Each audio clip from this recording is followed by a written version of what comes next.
नमस्कार, बहुत बहुत स्वागत है आपका। मैं हूं आपके साथ ऋतु ज्ञानवानी। आज हम बात करने वाले हैं गोल्ड के रेट को लेकर के और अपील की भी बात हम करेंगे।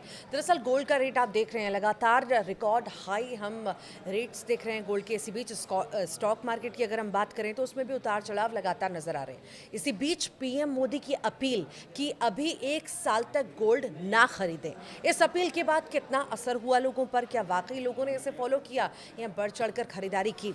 जानेंगे। हमारे साथ एक्सपर्ट जुड़े हैं, इकोनॉमिक एंड फाइनेंस एक्सपर्ट हैं शरद कौली जी। शरद जी, बहुत बहुत स्वागत है आपका हमारे इस खास पॉडकास्ट में। सर, मोदी जी ने अपील की कि 1 साल तक गोल्ड ना खरीदें जी। आखिर इस अपील का कितना असर आपने देखा, लोगों के ऊपर कितना प्रभाव देखा? इमोशनली लोगों ने सोचा या फाइनेंशियली लोगों ने सोचा? देखिए, जब उन्होंने अपील करी तो पहले 2 दिन तो ज्वेलर्स की दुकान पे भीड़ बढ़ गई, क्योंकि जिन लोगों ने आगे लेना था, जिनके घर में शादियां थी या किसी ज़रूरत की वजह से लेना था, उन्होंने फटाफट जाके कहा कि 1-2 दिन में ले लें, क्योंकि हो सकता है कि मोदी जी अपील करते हैं उसके बाद कोई पॉलिसी ना आ जाए। तो इस वजह से 1-2 दिन तो भीड़ दिखी। पर अब देखने को मिल रहा है ऋतु के थोड़ा सा ज्वेलरी की जो डिमांड है, गोल्ड की डिमांड 2 तरीके की है। करीब 60 से 70% डिमांड इसमें ज्वेलरी की है, बाकी 30 से 40% डिमांड इसमें निवेश की है। तो जो ज्वेलरी की डिमांड है उसमें तो थोड़ा सा फ़र्क दिखाई दे रहा है, क्योंकि लोग मोदी जी की बात मानते हैं। बहुत बड़े, देश के सबसे बड़े ब्रांड एम्बेसडर हैं वो। जब उन्होंने थाली बजाने को कहा, लोगों ने थाली बजाई। जब दिया जलाने को कहा, कोविड में दिया जलाया। एक झालमुरी उन्होंने कहीं रुक के खा ली बंगाल इलेक्शंस में, वो कहीं ना कहीं कुछ कारण उसने अपना रोल प्ले किया। तो ऐसा नहीं है कि लोग बात नहीं मानते, मानते हैं। देखिए, जिसको बहुत ज़रूरी है वो तो अब भी लेगा, क्योंकि खरीदने को मना नहीं किया है। हालांकि मैं ये कहूँगा कि ये महंगा हो गया है, क्योंकि जब से इससे इंपोर्ट ड्यूटी 6% से 15% करी, तो उस समय जब मोदी जी ने अपील करी तो गोल्ड का रेट लगभग 1.5 लाख रुपए प्रति 10 ग्राम था। तो उसकी वजह से, इंपोर्ट ड्यूटी की वजह से सीधा ये 1,60,000 के करीब जंप कर गया, तो थोड़ा महंगा हो गया।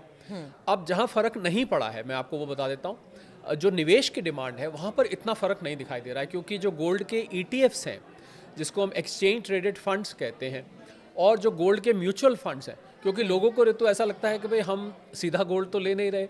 हाँ। हम तो एक फ़ंड में इन्वेस्ट कर रहे हैं। हाँ। आगे फ़ंड गोल्ड ले रहा है, तो लोगों को लगता है भाई सीधा मोदी जी की बात का उल्लंघन तो नहीं हो रहा है, उनको इतना कोई मॉरली गिल्ट फील नहीं होता है। तो निवेश की जो डिमांड है वो बनी हुई है, परंतु जो ज्वेलरी की डिमांड है उसमें एक बार को घर पे ज़रूर चलने से पहले ये बात डिस्कस होती है कि भाई मोदी जी ने मना किया है, या ये हो सकता है जिसने ज़्यादा लेना था वो अब कम ले रहा है। जिसने मान लीजिए पूरा सेट लेना था वो कहता है चलिए एक चेन ही ले लेते हैं। इस प्रकार का थोड़ा सा जो ज्वेलर से मुझे संकेत आए हैं कि थोड़ा फ़र्क पड़ा है, परंतु निवेश की जो मार्केट है, हाँ, उसमें उतना फ़र्क मुझे नहीं। और अभी तो मैं आपको बताऊं कि मोदी जी की अपील से थोड़ा ही पहले EGR निकाला गया था। उसको बोलते हैं इलेक्ट्रॉनिक गोल्ड रिसीट, यानी कि गोल्ड लेने का एक नया तरीका निकाला गया था, जिसके माध्यम से आप डीमैट अकाउंट में गोल्ड ले सकते थे। तो अब तो इस हफ्ते से EGR भी चालू हो गया, जिसमें 1 ग्राम, 10 ग्राम, 100 ग्राम के यूनिट ले सकते हैं। हाँ। तो जैसा मैंने कहा कि निवेश की डिमांड में उतना फ़र्क नहीं पड़ा है, पर ज्वेलरी की डिमांड में अब धीरे धीरे फ़र्क दिखाई दे रहा है। पर असली तब पता लगेगा ऋतु, जब हम पीक शादी के सीजन में चले जाएंगे। हाँ। क्योंकि वहाँ पर लोगों की भावनाओं से अक्टूबर के से पहले ही, बल्कि जुलाई अगस्त में शादियों की लोग तैयारी शुरू कर देते हैं। तो मुझे लग रहा है कि जब शादी का सीज़न होगा तो लोग क्या बिना गोल्ड के शादी करेंगे, क्योंकि अब मुझे तो ज्वेलर्स ने ये भी बताया कि नया खरीदने वाले तो कम आ रहे हैं, परंतु जिनके घर पे गोल्ड ऑलरेडी पड़ा हुआ है। हाँ। तो भारत, आप जानते हैं, भारतीय घरों में एक अंतर्राष्ट्रीय एजेंसी के अनुमान के हिसाब से, भारत की भी कुछ एजेंसीज के अनुमान के हिसाब से 30,000 टन भारतीय घरों में गोल्ड पड़ा है। 30 करोड़ यहाँ परिवार हैं अप्रॉक्सीमेटली। सोचिए आप कितनी बड़ी मात्रा में गोल्ड पड़ा है। तो लोग रिसाइकल कराने आ रहे हैं, मतलब पुराना गोल्ड लेके गए, आप पुराना सेट पड़ा है जो फैशन से बाहर हो चुका है, उसको ले गए आप, उसमें से चूड़ियाँ बनवा ली या कंगन बनवा ली या नया सेट बनवा लिया।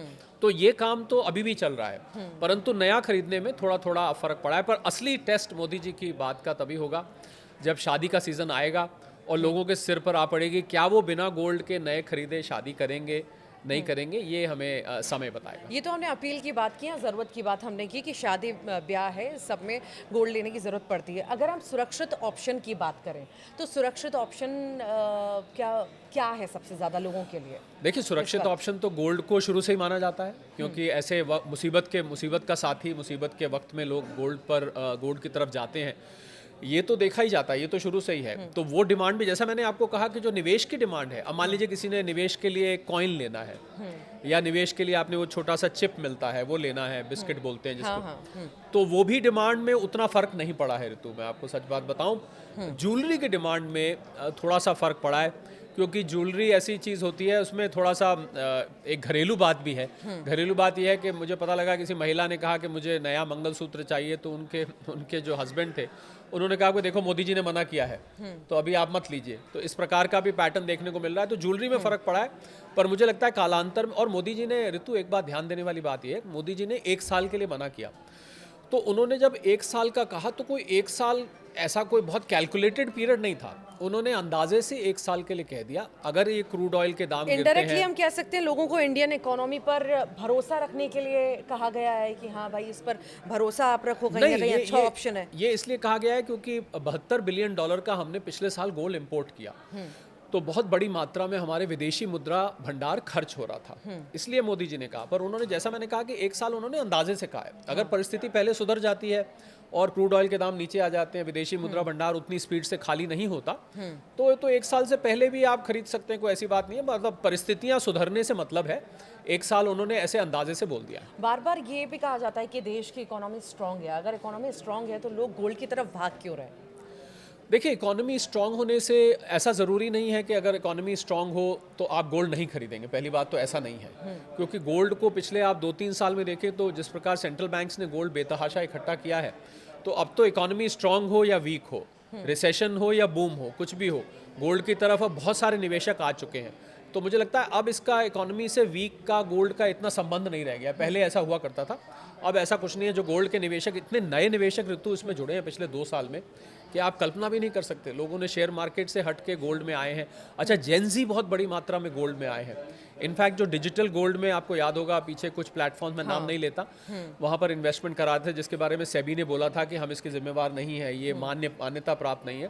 उसी की वजह से ये EGR लाया गया है। तो अब तो जेनजी भी जुड़ गए हैं। तो मुझे लगता है अब गोल्ड उस अवस्था से ऊपर जा चुका है कि आपकी इकोनॉमी स्ट्रांग चल रही है या इकोनॉमी ढीली चल रही है, इससे कोई मतलब नहीं। अभी मौजूदा स्थितियां, हम कुछ समय पहले की स्थितियां देखें, गोल्ड का रेट जिस तरह से बढ़ा घटा, आने वाला समय में क्या आपको लगता है कि इसकी डिमांड बढ़ेगी या स्टॉक मार्केट या आगे नजर आएगा? देखिए, वैसे तो गोल्ड निवेश की सलाह आपको अपने सेबी रजिस्टर्ड फाइनेंशियल एडवाइजर से लेनी चाहिए, और मैं जो बात कर रहा हूँ वो एक एनालिसिस है। पर आपने क्योंकि सवाल पूछा है, मुझे गोल्ड का भविष्य उज्जवल नज़र आता है, क्योंकि जिस प्रकार से सेंट्रल बैंक्स ने लगातार इसको खरीदा है, और बहुत बड़े मात्रा में चाइना और दुनिया भर के बैंक्स ने इसको इकट्ठा किया है, उससे ये नज़र आ रहा है। और दुनिया भर की अगर आप इंस्टीट्यूशनल रिसर्च भी देखें, वो भी ये कहती है कि गोल्ड आगे ऊपर जाने वाला है, क्योंकि ये बहुत सीमित मात्रा में है ऋतु, ये बहुत ज़्यादा नहीं बचा है धरती में अब खनन करने के लिए, माइनिंग के लिए। तो क्योंकि अब ज़्यादा नहीं बचा है, ख़त्म होता जा रहा है, और जिस प्रकार से डी डॉलराइजेशन की जो मुहिम चल रही है दुनिया में, आप देखिए दुनिया की इस समय जो आर्थिक परिस्थिति है उसकी जड़ में डॉलर है। डॉलर की डिमांड बढ़ जाने की वजह से हमें विदेशी प्रधानमंत्री जी को जो अपील करनी पड़ी, वो इसी वजह से करनी पड़ी क्योंकि विदेशी मुद्रा भंडार हमारा समाप्त हो रहा था। तो इसको देखते हुए डी डॉलराइजेशन की मुहिम जैसे जैसे चलेगी आगे, वैसे वैसे गोल्ड, तो मुझे गोल्ड का भविष्य बहुत उज्जवल दिखता है। कोई व्यक्ति अगर इसको लेना चाहते हैं अपने एडवाइज़र से पूछ के लें, परंतु थोड़ा थोड़ा करके अगर आप इसको 2 से 5 साल तक लेके रखते हैं, मुझे लगता है अच्छा रिटर्न देगा। इसका रिटेल इन्वेस्टर्स की अगर हम बात करें तो जो अपील की गई थी उन पर कितना असर पड़ा था? जैसा मैंने कहा कि रिटेल इन्वेस्टर्स ने, देखिए 1-2 दिन तो उन्होंने काफ़ी अपील को सीरियसली लिया, पर जैसा मैंने आपको पहले बताया कि इन्वेस्टमेंट की डिमांड में उतना फ़र्क नहीं दिख रहा है, कंजम्पशन के डिमांड में फ़र्क दिख रहा है। यानी कि ज्वेलरी बनाने वालों ने थोड़ी सी ब्रेक लगाई है, परंतु जो गोल्ड म्यूचुअल फंड्स हैं, गोल्ड ETFs हैं, EGR है, इसमें इतना फ़र्क अभी नहीं दिखाई। बड़े इन्वेस्टमेंट में अगर हम बात करें तो बड़े इन्वेस्टमेंट में भी चल रहा है, बड़े इन्वेस्टमेंट तो इंस्टीट्यूशंस करते हैं, और भारत में बड़ा इन्वेस्टमेंट हाई नेटवर्थ इंडिविजुअल्स हो गए या कुछ इंस्टीट्यूशंस करते हैं, वहाँ भी ऋतु मुझे इतना फ़र्क नहीं दिख रहा, क्योंकि इस समय जो दाम है अंतर्राष्ट्रीय बाजार में, दाम करीब $4550 से नीचे चल रहा है, और भारत में क्योंकि इंपोर्ट ड्यूटी लगी उसकी वजह से दाम बढ़ गया। अदरवाइज अगर आप इसको पार रख के चढ़ें तो इस समय दाम कम है। आप देखिए 1,82,000 पीक से इस समय नीचे है। तो उसको देख के मुझे लग रहा है ऋतु कि अभी परिस्थिति अच्छी है लेने के लिए। तो जो लेने वाले निवेश के लिए डिमांड बनी हुई है, कंजम्पशन की डिमांड पे थोड़ा फर्क पड़ा है। आने वाले समय में भी हालांकि खास हम नहीं मान सकते कि बहुत ज़्यादा इसका रेट बढ़ेगा, पर हाँ लोग भरोसा तो उसी पर जताएंगे क्योंकि गोल्ड पर शुरुआत से ही भरोसा सर हम देखते आए हैं कि एक वही चीज़ मानते हैं कि हाँ भाई गोल्ड ले लिया हमने, जमा कर लिया या जी। रख लिया तो हमारा बैक जो है कहीं ना कहीं मजबूत है और इस पर लोग भरोसा भी जताते आए हैं। अपील के बाद हमने काफ़ी सारे बदलाव ये देखे कि लोगों की भागम भाग हमने या दुकानों पर ज्वेलर के यहाँ पे भीड़ भाड़ भी देखी। हालांकि अब सब कुछ सामान्य होता नजर आ रहा है, पर आप जैसा कि कह रहे हैं कि ये स्थितियां पहले भी अगर ठीक हो गई तो लोग सामान्य तौर पर खरीद सकते, तो हम ये माने कि ये भी संकेत हैं कि शायद रेट्स कम हो जाएं। देखिए, इसका रेट कम होना तो ऋतु अंतर्राष्ट्रीय बाजार पे डिपेंड करता है। और मैं आपको ये बता दूं कि 99% गोल्ड भारत में बाहर से आता है। हाँ। भारत में ये मात्र 1% पाया जाता है।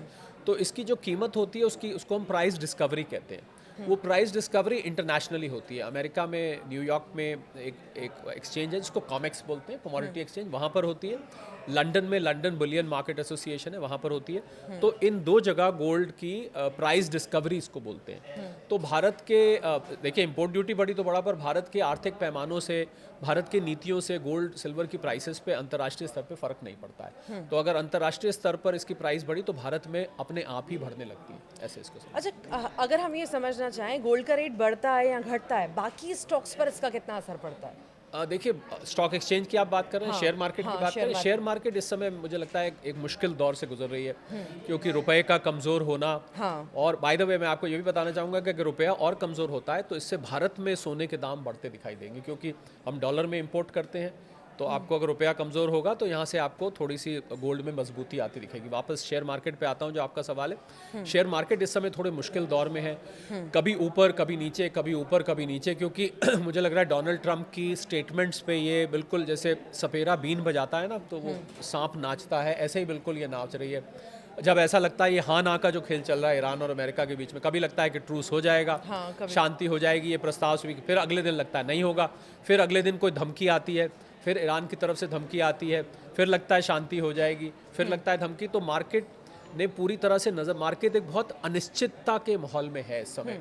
तो मुझे लग रहा है मार्केट के लिए थोड़ा सा समय टफ है। पर ऋतु, जो काम की बात यह है कि लंबे वक्त के लिए जो मार्केट में निवेश करता है, लंबा वक्त यहाँ मेरा मतलब 10 साल से है। हाँ। अगर आप 10 साल के लिए मार्केट में निवेश कर रहे हैं तो आप थोड़ा थोड़ा करके SIP फॉर्म में, SIP ज़रूरी नहीं म्यूचुअल फंड वाली लें, आप अच्छे स्टॉक्स भी पिक कर सकते हैं। लंबे वक्त के लिए अगर आप रहेंगे तो आपको मार्केट कभी निराश नहीं करती है, परंतु उसके लिए आपको लॉन्ग टर्म बना रहना पड़ेगा।